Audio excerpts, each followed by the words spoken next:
네, 지난주에 저희가 상반기를 마무리하면서 인간의 상태에 대해서 지금 좀 말씀을 드리고 있는데, 오늘은 그 두 번째로 죄각성의 상태에 있는 우리 인간에 대해서 말씀을 드리겠습니다.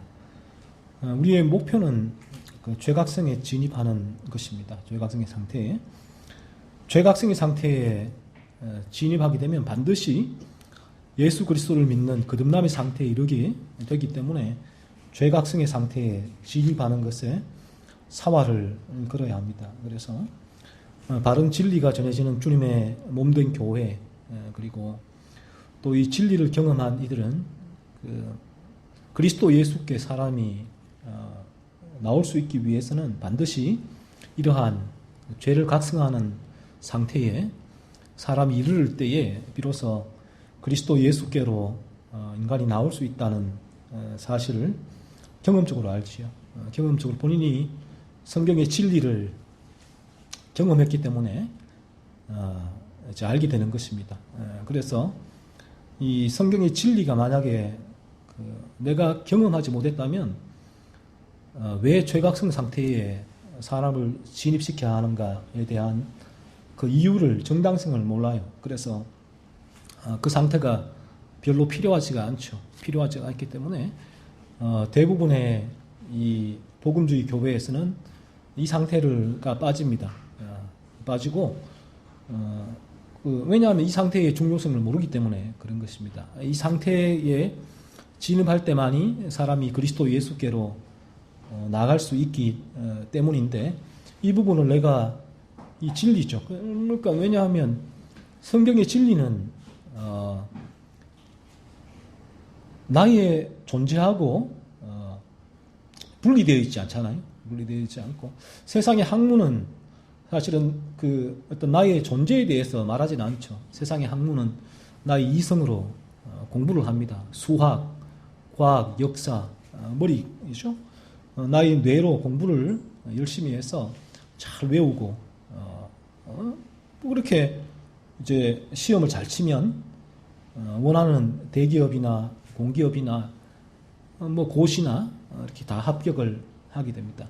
그런데 알다시피 여러분께서 그렇게 공부를 열심히 해서 좋은 성적을 거두고 합격한 그 사람들의 존재가 변하느냐? 존재는 그대로거든요. 그래서 프란시스 쇠퍼 목사님도 얘기하듯이 엘리트가 더 많은 교묘한 죄를 범한다고 얘기를 해요. 엘리트가. 왜냐하면 그들의 존재는 여전히 변한 것이 없기 때문에, 그들의 학문이 그들의 존재를 변화시키지를 않기 때문에 그래요. 학문이. 그래서 인간은 우리 죄 가운데 있는 인간은 이렇게 어리석은데, 그 어리석음의 어떤 단편적인 모습이 뭔가 하면, 이 세상에서 이 학문적으로 뛰어난 학벌이나 또 돈을 많이 소유한 부자나 또 명예, 지위를 가진 이들은 무언가 다를 것이다라고 인간이 생각을 해요. 의료계, 법조계, 이런 이제 엘리트에 있는 사람들을 무언가 다를 것이다라고 인간은 그렇게 생각을 하지요. 하지만 이제 우리가 이 세상을 살다 보면, 경험해 보면 엘리트들이 더 많은 죄를 범합니다. 그들에게서 수많은 죄를 범하게 되고, 이제 그런 죄가 드러나게 될 때에 우리는, 인간들은 의아해합니다. 어떻게 저런 사람이 범할 수 있을까라고 얘기를 하는데, 하지만 성경은 그 부분이 당연하다라고 얘기를 하죠. 그래서 쇠퍼 목사님도 오히려 엘리트들이 더 교묘하게 많은 죄를 범한다라고 그렇게 말씀을 하고 있지요. 그래서 이 세상의 지식, 학문은 전혀 인간의 존재하고는 별개의 문제예요. 별개. 세상의 학문이 절대로 인간의 존재를 변화시키지 못합니다. 그래서 세상의 도덕이나 윤리도 우리가 어릴 때 도덕 윤리를 배우잖아요.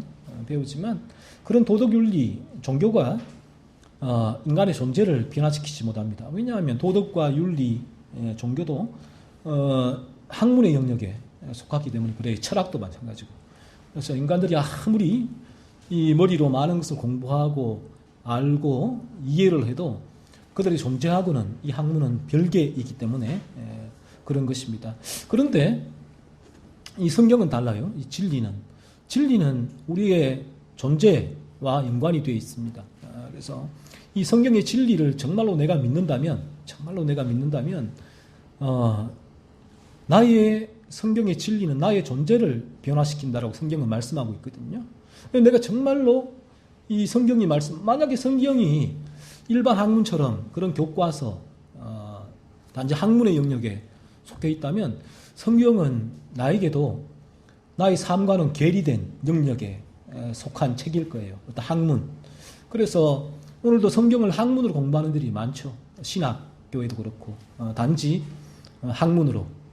그러니까 이 학문의 영역으로 공부하면 이 성경은 나의 존재에 아무런 영향력, 변화를 일으키지 못합니다. 심지어 그래서 돌 김용옥도 성경을 공부하잖아요. 돌 김용옥 같은 철학자도 말도 안 되게 로마서 강해를 펴내고요. 마태복음 산상수훈을 강해서를 펴내고 하는데 얼마나 웃기는 일입니까? 이런 철학자가 뭐 그런 성경을 본인 강해서를 내고 있으니까. 다시 말하면 이 성경도 학문의 영역을 공부할 수 있다는 거예요. 충분히 인간은 신학으로 공부할 수 있는데, 그래서 우리가 신학교에 간다고 해서 이제 신학교에서 박사학위를 받을지라도 사실은 이 성경이 나의 존재와는 무관할 수 있다라는 거지요.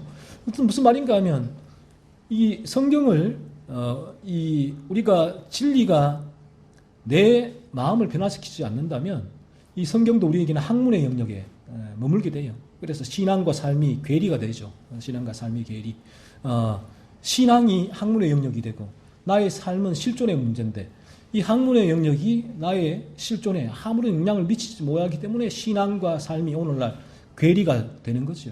그래서 많은 복음주의 교회에서는 오늘날에도 본인들의 삶에 있어서 아무런 변화가 일어나지 않는, 본인의 실존, 존재에 아무런 변화가 일어나지 않기 때문에 그들은 신앙과 삶의 괴리라고 이렇게 얘기를 해요. 신앙과 삶의 괴리가 얼마나 쉬운지 몰라요. 나의 그릇된 중생관을, 거듭남을, 구원을 확인시켜 주는 정당성의 논리로 신앙과 삶의 괴리를 끌고 들어오죠. 이게 무슨 말인가 하면 신앙과 삶은, 신앙이 나의 삶에 아무런 영향을 미치지 못한다는 얘기거든요. 나의 실존 존재에 조금의 영향도 미치지 못한다는 의미는 신앙이 나의 학문의 영역에 있다는 거죠. 내가 머리로만 신앙을 믿고 있다는 거예요. 그래서 머리로만 하나님을 알고 예수를 알고 성령을 알고, 머리로는 제가 얘기잖아요. 신학교 박박사 학위도 받을 수 있는 분들이 많아요. 하나님 주신 탤런트, 재능이 있기 때문에 끊임없이 성경을 연구해서 그런 박사학위를 받을 수 있지만, 하지만 그의 삶은 조금도 변하지 않습니다. 신학교 박박사임에도 불구하고 끊임없는 그의 마음에서는 온갖 죄가 그를 붙들고 있죠. 그래서 왜 이런 현상이 생기는가 하면 이 성경에 나오는 이 성경은 신학 교과서가 아니란 말이에요. 교과서. 우리가 학교에서 배우는 그런 학문이 아니란 말이에요. 그러니까 학교에서 학문이라면 나의 삶과는 아무런 상관이 없어요. 내가 머리로만 이 시간에 와서 들으면 돼요. 머리로 듣고, 그렇구나, 오늘도 새로운 걸 얘기하시네, 늘 똑같은 얘기를 하네, 지겹다가 아니라 그러니까 이걸 머리로만 받아들이면 이게 정보가 인포메이션이 되기 때문에 지겹죠. 똑같은 얘기를 하네, 또 똑같은 얘기. 그러니까 왜? 나의 실존의 존재에 아무런 영향도 미치지 못하기 때문에 그런 거예요. 자, 예를 들면 여러분들이 매주일 나와서 이 자리에서 와서 배가 고파서 온다고 예를 들읍시다. 그래서 사과가 있다. 사과. 매주 아침에 배고파서 저녁에 굶고 며칠 굶고 이 자리에 와서 하는데 늘 사과를 제가 앞에 드리면 먹는 거예요. 힘을 얻는 거예요. 그런데 이제 만약에 매주 왔는데 사과의 그림을 여러분 앞에 놓고 사진을 놓고 보시라. 그러면 여러분들이 그 사과의 그림을 보고 무슨 생각을 하겠습니까? 사과는 이제 그들로 잘 알지만, 하지만 실제로 여러분의 이 몸에는 아무런 영양분이 공급이 안 돼요. 죽어가요. 이와 똑같은 것입니다. 오늘날 우리가 이 성경의 진리가, 만약에 성경의 진리가 학문이라면, 학문의 영역에 있다면, 이 성경의 진리는 지금 이 시간도 저나 여러분에게 아무런 효력을 발휘할 수가 없습니다. 그림 속에, 사진 속의 사과와 똑같다는 거예요. 매주 이 자리에 나와서 여러분은 사진 속의 사과를 보기 때문에 또 이거야 지겨워 죽겠네. 나 이거 다 외웠는데, 다 아는데, 이렇게 되는 거죠. 하지만 이 부분이 늘 실제로 나의 실존에 이 성경의 진리가 나의 존재에 영향을 미친다면, 영향을 준다면, 나의 이 몸, 신체에 양분을 공급한다면, 그런 사람이 매주일 와서 기쁘게 이 자리에서 그 사과를 먹겠죠. 오늘도 사과를 먹을 텐데 가서 그 영양분을 얻을 텐데, 이런 차이가 되죠. 매주일. 그러니까 또 사과야 아니죠. 오늘 사과를 줄 텐데, 또 사과야가 아니라 오늘도 사과를 줄 텐데, 나 배고파 죽겠는데, 나의 몸에는 영양분이 공급받아야 되는데, 이 몸에 실존의 영향을 주기 때문에, 그래, 존재에. 이게 진리라는 거예요, 진리가. 그래서 로이드 존스 목사님은 늘 얘기를 하죠. 그래서 최고의 스승은 반복이다. 리피트라고 얘기를 해요. 리피트다. 반복이다. 청교도 서적들을 제가 수도 없이 읽었는데, 지금도 말로 할 수 없이 읽었는데, 지금도 읽고 있지만, 읽으면 참 한결같아요. 사람은 다른데 말하는 진리는 똑같거든요. 그런데 이 진리가 사과예요. 나에게 실제로. 내가 늘 사과를 먹으니까 나의 실존이 존재가 어떻게 되겠어요? 너무 기쁘죠. 먹으니까. 배고픈데 먹으니까 힘이 나는 거죠. 이런 차이인 거예요. 또 사과야가 아니죠. 이 반복. 로이 존스 반복인데, 또 사과야가 아니라, 내가 배가 고파서 있는 상태에서 이 사과를 먹으니까 감사하죠. 여기 눈물이 나. 똑같은 사과에 불과하고 있으니까 눈물이 나죠.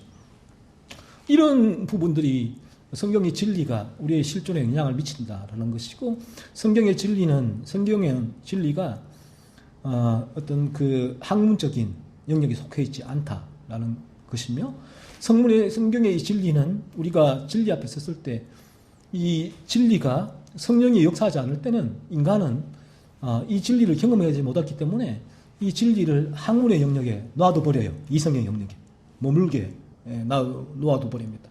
그래서 이성 영역에 머물게 놓아둔다는 것은 무슨 말인가 하면, 내 삶에 이 성경의 진리가 아무런 영향력, 변화를 주지 않는다는 말이에요.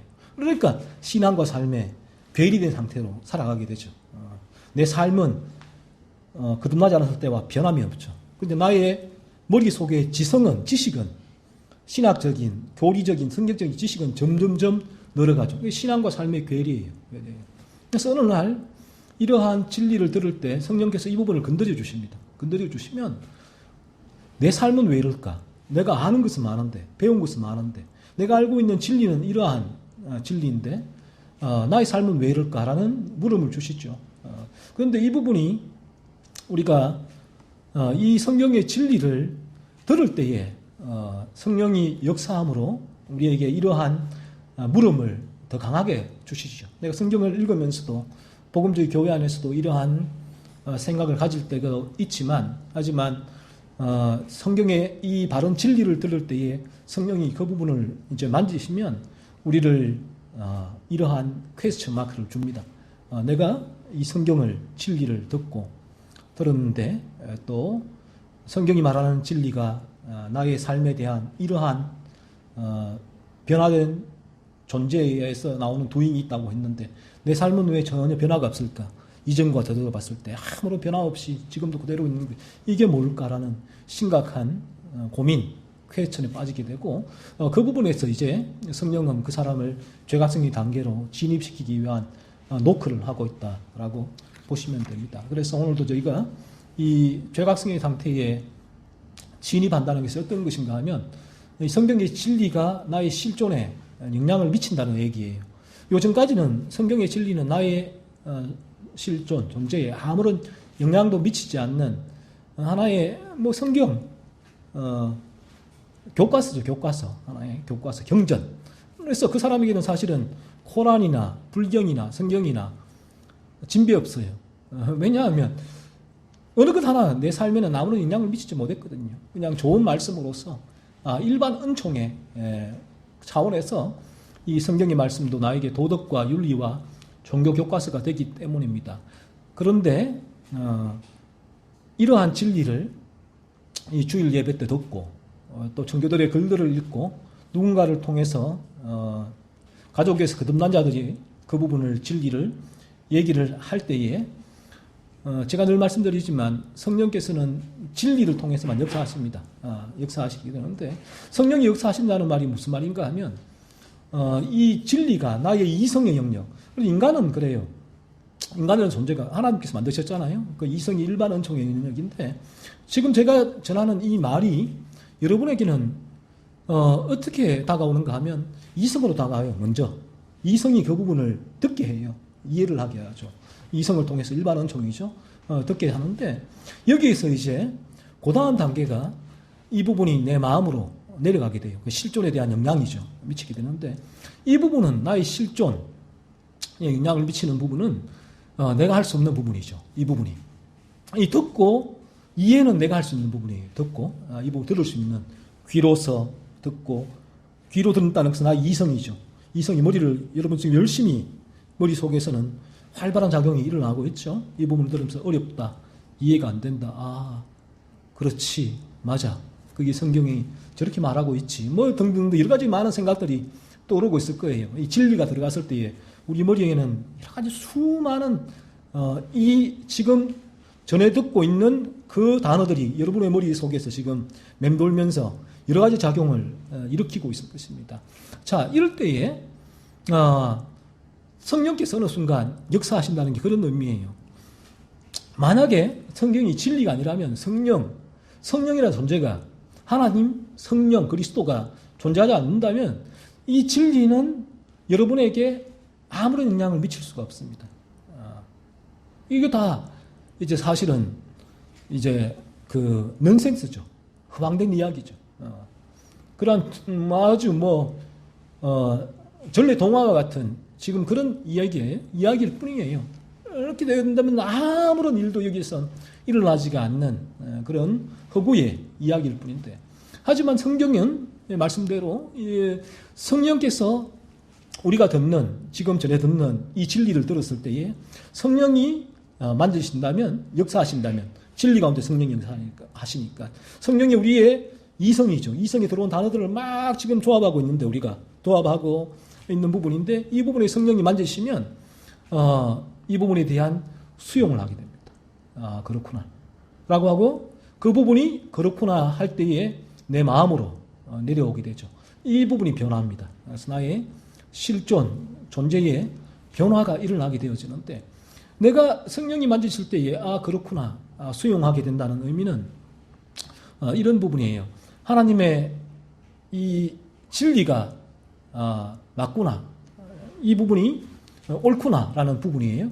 그래서 우리가 성령이 역사하지 않을 때는 하나님의 진리가 옳다는 사실을 인간은 인정할 수가 없죠. 그래서 죄에 대한 기준이에요.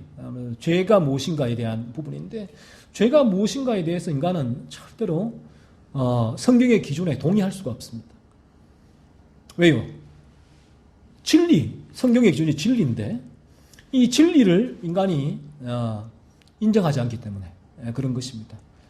그래서 인간은 이 하나님의 진리, 이 성경의 기준, 죄가 무엇인가에 대한 하나님의 기준이 전해질 때에 성령이 역사하지 않은 자연인은 이 부분을 밀어내지요.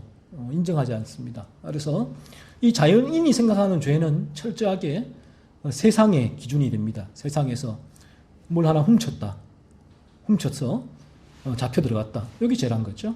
누가 때렸다. 사주 진단서 끊어서 고소했다. 그럼 죄가 되는 거죠.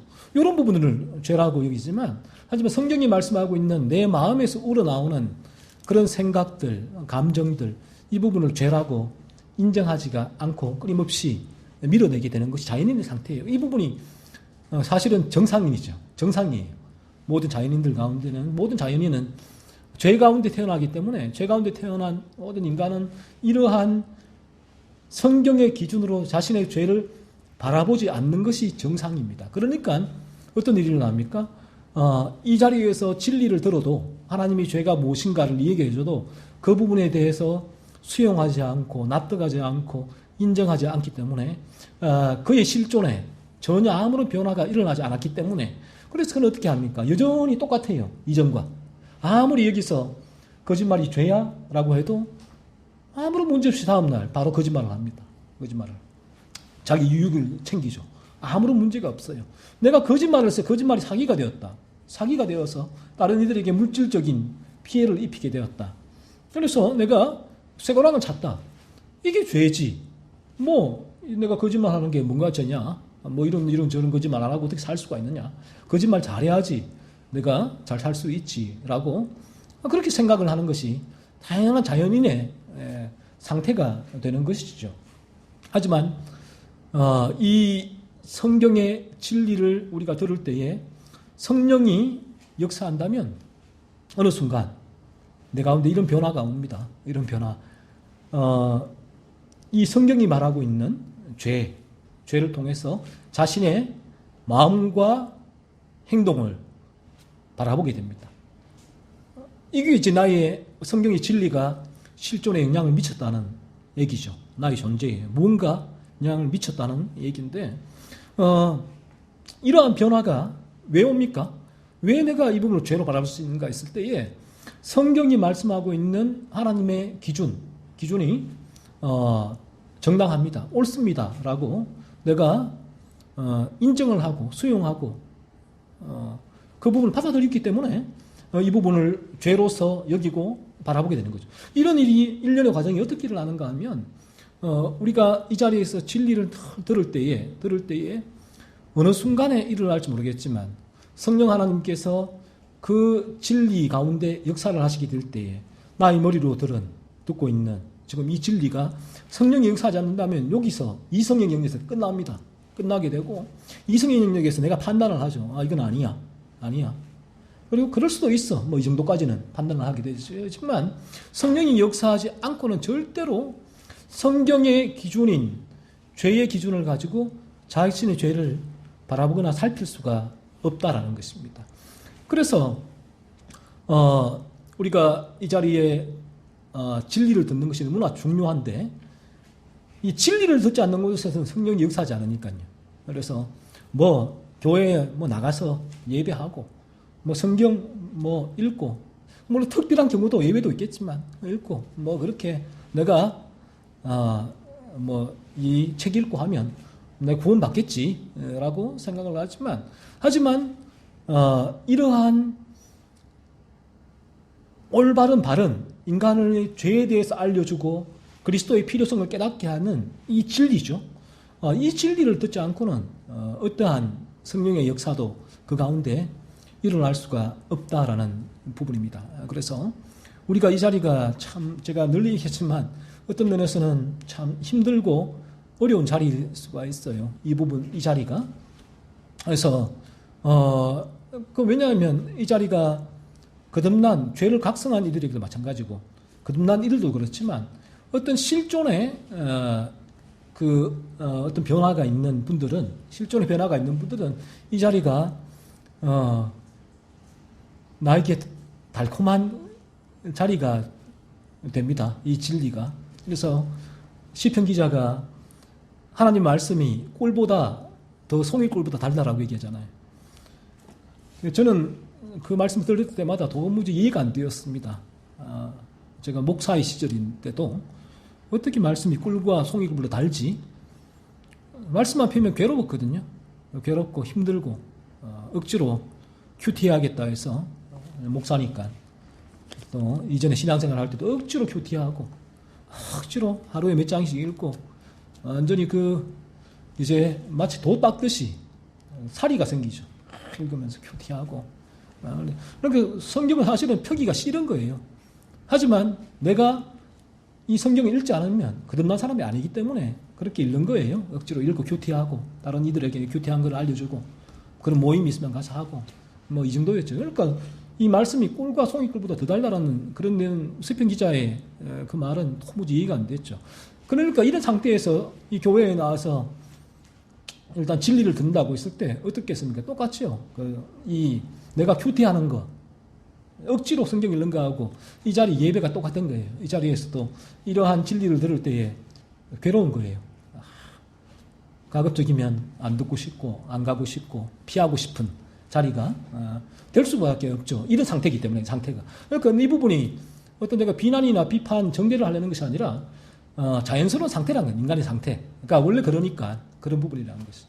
그래서 왜 제가 이 부분을 알려드리는가 하면 이 부분에 대한 변화가 반드시 동반돼야 된다는 거죠. 이 부분 자체가.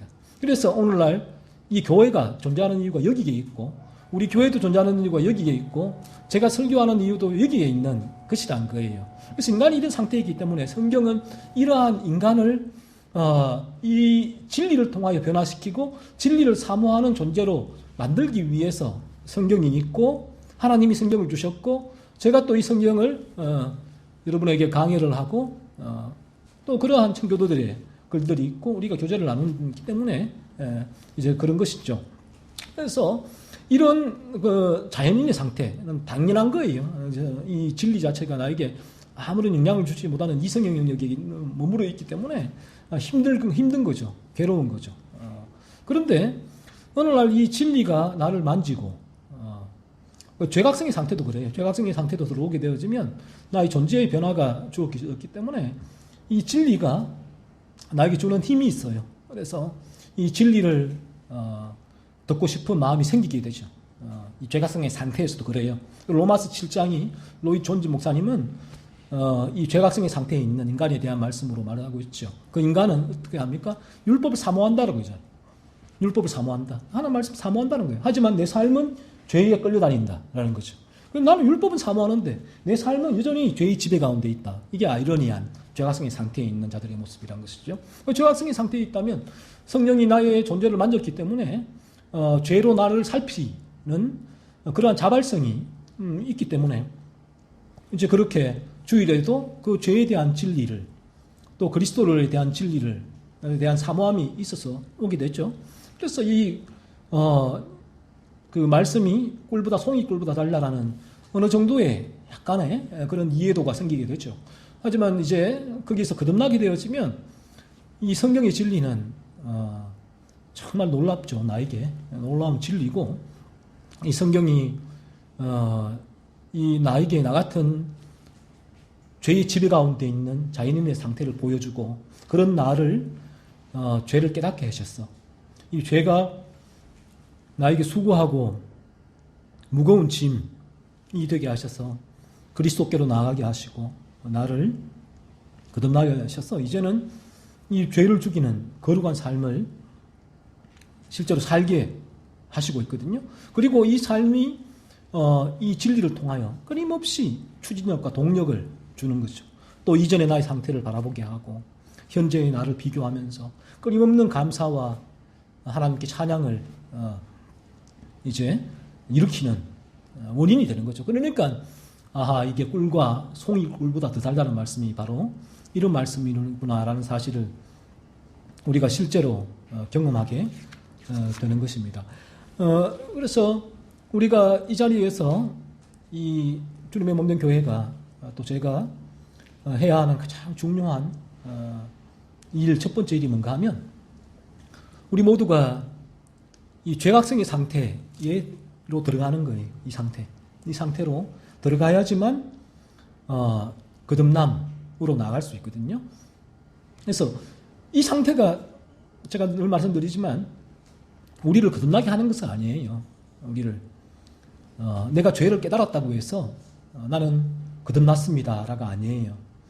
왜 이 상태가 중요한가 하면 나의 죄를 실제로 깨달은 사람만이 실제로 예수 그리스도가 왜 이 땅에 오셨고 왜 십자가에 죽으셨는지 그 사실을 알게 되고 그 십자가 그리스도를 붙들 수 있게 되기 때문에 그런 것입니다. 이것이 믿음이거든요. 믿음은 어느 누군가가 우리에게 이러한 죄에 대한 깨달음 없이 예수를 믿으십시오 강조하고 일어나라고 해서 손을 들게 하고 알트 콜링 퀸이 무디처럼 나오게 해서 이제 영접 기도를 하게 하고 그러면 당신은 구원받았습니다 하고 해서 믿을 수 있는 게 그리스도가 아니죠.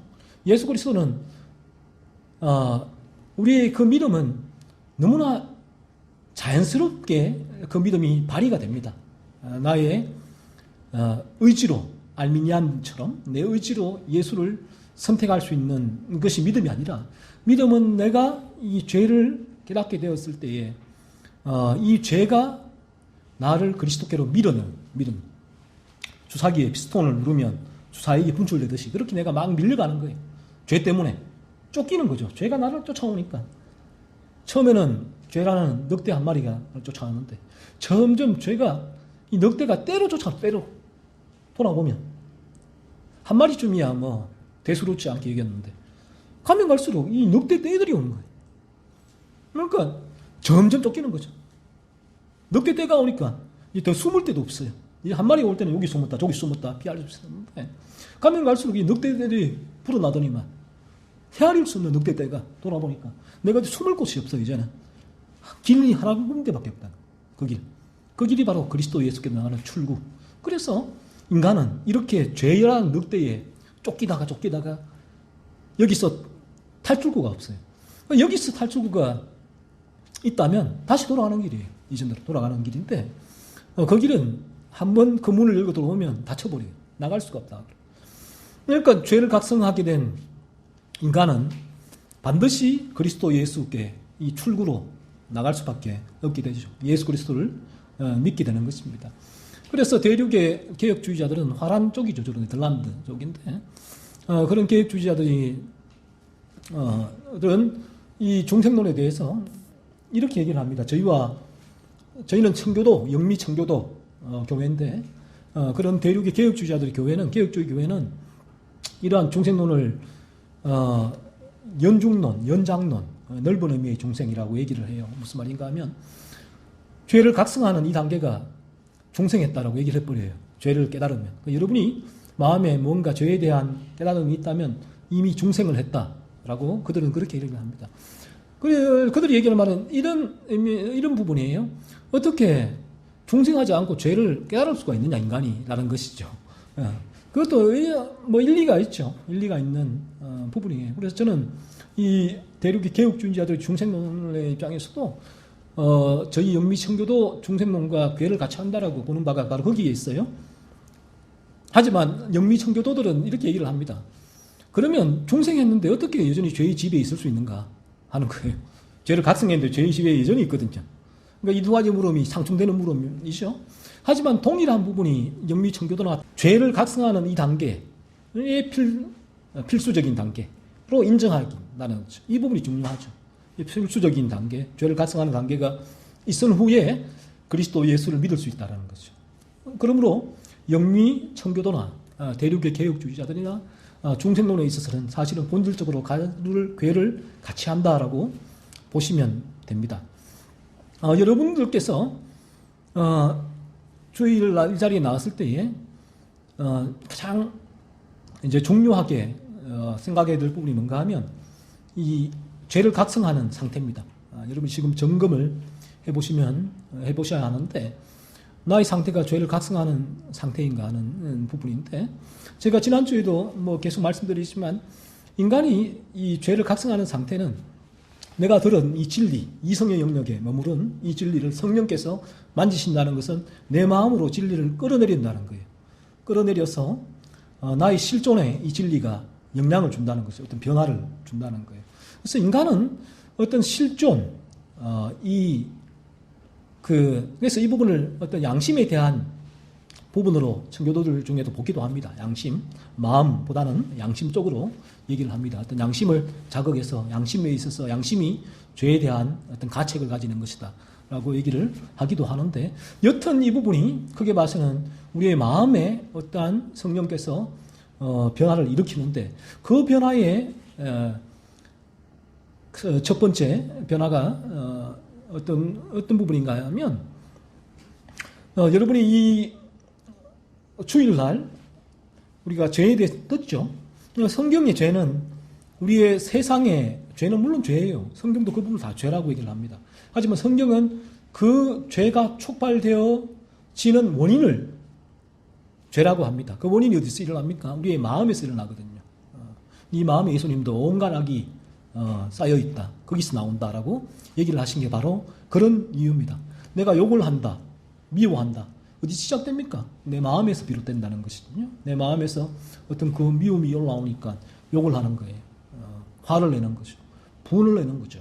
그래서 성경은 우리는 욕을 내고 화를 내고 분을 내었을 때 상대방에게 위해를 가하고 세상의 법으로 그 부분에 있어서 이제 어떤 형을 받을 때 뭐 그 부분을 죄라고 얘기지만 하지만 이 성경은 내 마음에 그러한 생각, 마음을 품을 때 이미 그 부분은 내가 그 미움의 마음을 가지고 그 미움의 행동을 발산하지 않았더라도 그 미워하는 죄를 범한 것이다라고 얘기를 하거든요. 우리의 마음에. 자, 그러면 이제 이런 거예요.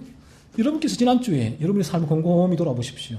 곰곰이 돌아볼 때에 만약 여러분에게 한 주간에 그 죄에 대해서 여러분이 무감각하게 살아오셨다면, 지내오셨다면 여러분은 여전히 자연인의 상태에 있다라고 보시면 돼요.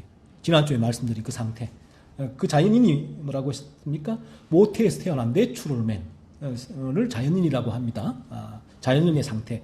자연인의 상태는 죄의 지배 가운데 있는 상태입니다. 그 죄의 지배 가운데 있는 상태이기 때문에 죄는 나의 형제요, 친구요, 스승이 왕이라는 것이죠. 죄가. 그러니까 죄를 통해서 나의 탐욕을 채우는 그런 관계가 됩니다. 공생과 기생의 관계가 되기 때문에 죄에 대해서 무감각합니다. 어떻게 하면 죄를 잘 사용해서 나의 탐욕을 채울까? 이렇게 고민을 하죠. 그래서 사업을 할 때도 두 가지만 조심해라. 이제도 말했지만 죄 짓는 것을 무서워하지 마라. 감옥 가는 것을 두려워하지 마라. 사업가가 얘기를 한 말입니다. 이게 공공연한 부분이에요. 그래서 오늘날에도 이렇게 이 세상에 이 죄가 판치는 이유가 거기 있습니다. 이 사람들 눈, 또 오늘날의 법만 교묘하게 법에도 약점이 많잖아요. 허점이. 피해서 그렇게 나의 탐욕을 채우면 아무런 문제가 없다. 요거에 이제 세상의 죄에 대한 모습이죠. 그래서 이 부분은 죄에 대해서 인간은 자연인의 상태에서는 무감각합니다.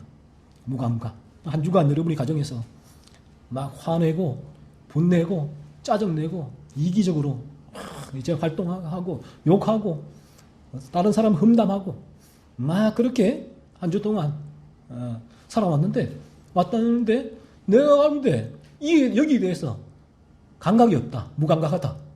아무런 여기에 대해서 이런 부분들이 나의 양심의 가책이나 내 마음의 찔림이나 전혀 이 부분들이 없었다라고 하면 저나 여러분 똑같아요.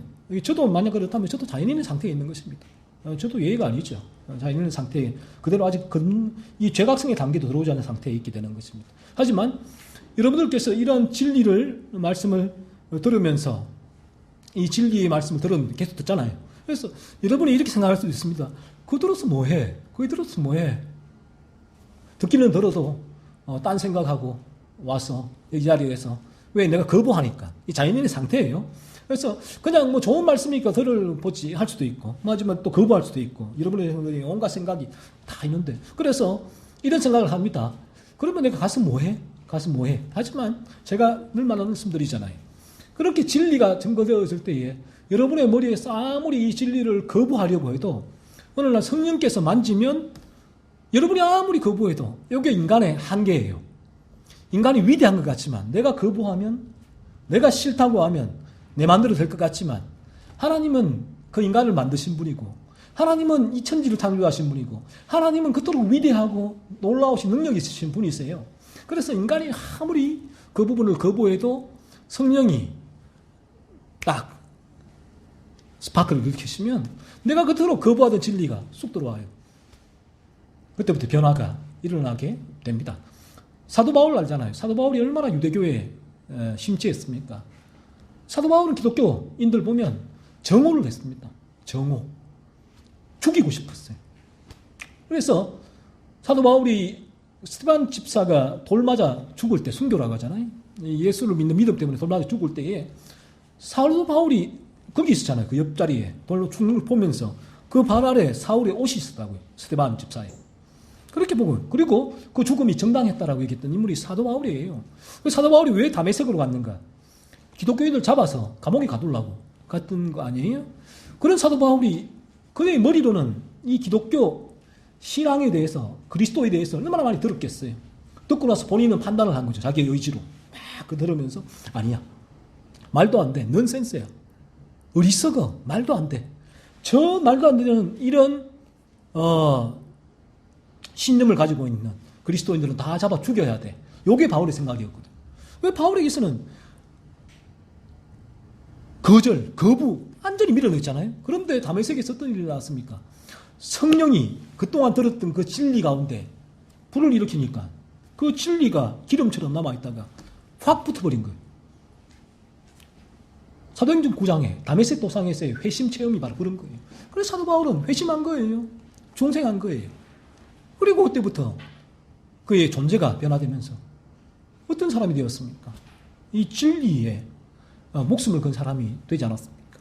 오늘 우리도 똑같다라는 거죠. 그래서 제가 이 자리에 이제 나오시는 여러분들이 때로는 힘들다, 어렵다, 나오기 싫다 하는 분들도 참 이제 있을 수 있다는 걸 알고 있지만 그럼에도 불구하고 제가 이 자리에 그러한 부분을 포기할 수 없는 이유가 여기 있는 거죠. 완전 여기 사람을 모르는 이유가 아니에요. 이게 좀 이 개척교회니까 한 명이 있으면 한 명이 더 있으면 얼마나 좋을까가 아니라 이제 이 자리에 이러한 진리가 아니면 아무런 일이 일어나지 않기 때문에 그런 거예요. 이런 진리를 내가 아무리 거부해도 그 사람이 저는 알기 때문에 하나님이 역사하시면 어떤 일이 일어날 수 있다는 알기 때문에 그러니까 오는 거예요. 그래서 제가 이 진리를 전하는 거죠.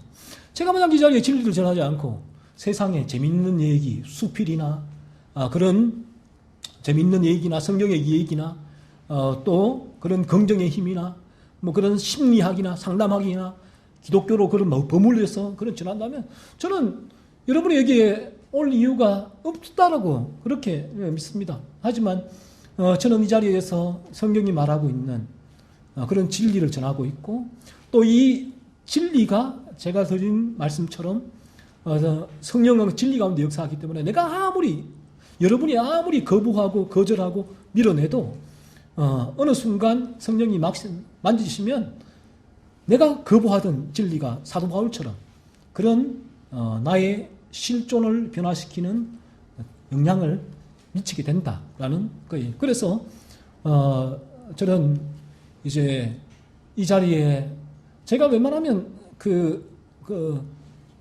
어떤 부분에 있어서 그렇게 should, must 이것을 꼭 해야 하면 된다. 와야 됩니다. 강압적으로 하는 그런 성향이 아니고 스타일이 아니에요. 스타일이 아닌데 하지만 제가 어떤 것도 양보할 수 없는 부분이 하나가 있단 말이에요. 그게 이제 진리의 문제예요. 진리. 왜냐하면 이 자리도 마찬가지고 그래서 제가 양보할 수 없는 자리이기도 하고 그래서 이 자리가 왜냐 그 부분에 있어서 다른 모든 것가 어떤 제 생각과 뜻대로 이루어지지 않더라도 큰 부분에 있어서 크게 고민하지 않거나 마음 아파하지 않지만 하지만 이 자리에서만큼은 양보할 수 없고 이 부분을 제가 어떤 이 should와 must를 말씀드릴 수밖에 없는가 하면 이 이유 때문에 진리가 있는 곳에 진리가 있어야 되고 진리가 있는 곳에 성령이 역사하기에 그가 아무리 지금은 거부해도 진리가 역사하면 마침내 진리로 말미암아 그 영혼이 변화된다 사실을 알고 있기 때문에 그렇기 때문에 이 자리가 양보할 수 없는 그런 자리가 되는 것입니다. 그래서 한 주간 여러분들께서 이런 무감각이 있다면 그렇구나 라고 보시면 되고요. 그리고 만약에 여러분에게 이런 변화가 있었다면 한 주간의 삶 가운데 내 가운데 마음에서 누군가에 대한 미움이 이를 쉬운 예입니다. 왜냐하면 이 미움이 우리에게 어떤 인간에게 있어서는 이 우리의 원죄에서 일으키는 가장 보편적인 죄이기 때문에 그래요. 그래서 성경에도 미워하지 않는 것이 사랑이다 얘기하잖아요. 미워하지 않는 게 사랑이다라고 얘기를 해버려요. 사랑에 대한 정의가 요한일서도 그렇고 형제를 미워하지 않는 것이 사랑이라고 정의를 내렸어요. 이 부분이 보편적이기 때문에. 그래서 우리 가운데 이 미움은 끊임없이 일어나게 되는 죄이기도 해요.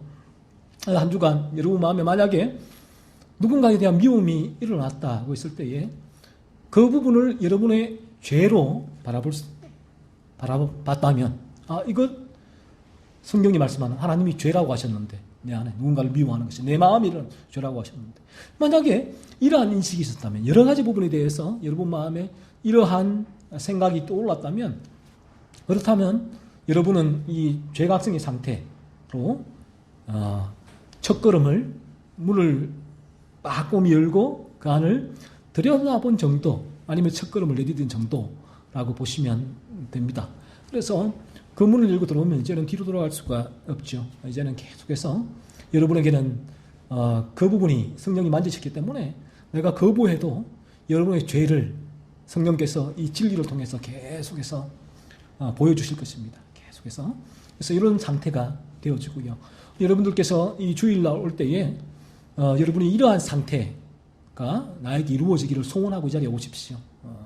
성령께서 나에게도 이 진리가 하나의 어떤 이론이 아니라 여러분 우리의 그 마음을 변화시키는 실존의 문제, 존재를 변화시키는 문제다라는 사실을 여러분이 믿고 이 자리에 나와서 이 설교를 듣고 죄에 대한 기준을 듣고 이 부분이 성령의 어루만지심으로 다음 한 주간도 여러분의 삶 가운데 이 죄를 계속해서 살펴볼 수 있는 은혜가 있기를 원하고요. 죄각성에 있는 분들은 더더욱 이러한 상태가 깊어지기를 원하고요.